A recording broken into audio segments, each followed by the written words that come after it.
راديو توانسة.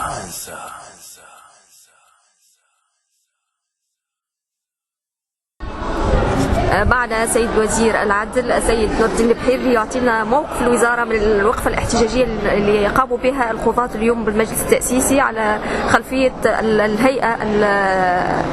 التي بعثت مؤخرا والتي تعوض مجلس الأعلى للقضاء. السلام عليكم. أنا على كل حال ما نوافقكش الرأي برشا في الحديث على وقفة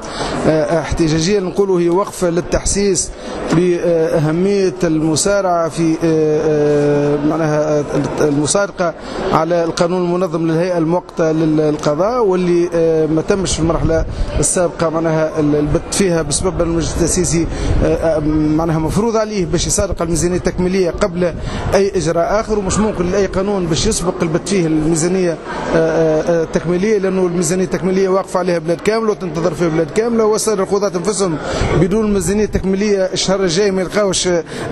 شهرياتهم، ما ينجموش معناها يخلصوا في أجورهم. هذا بعد ما تم إن شاء الله يتم المسارقة على الميزانية التكميلية، سيدخل مجلس الوقت التأسيسي في نقاش موضوع المشاريع المعروض عليه في الهيئة المؤقتة لإدارة القضاء وفي غيرها، والمشاريع هذه تم بعض منها جاهز والبعض منها بصدد معناها انه يجهز عن طريق الحوار وعن طريق معناها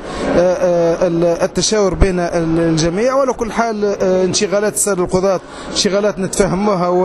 ونقدروها، وان شاء الله نكونوا في مستوى الثقة الوضعها في المجلس التأسيسي بحضورهم اليوم امامه، لانه الحضور اليوم في المجلس التأسيسي ودليل ثقة في هذه المؤسسة المنتخبة، والثقة هذه ان شاء الله تتعزز وان شاء الله تدعم، وان شاء الله المستقبل يكون ان شاء الله في مستوى الطموحات نتاع الجميع. شكرا سيد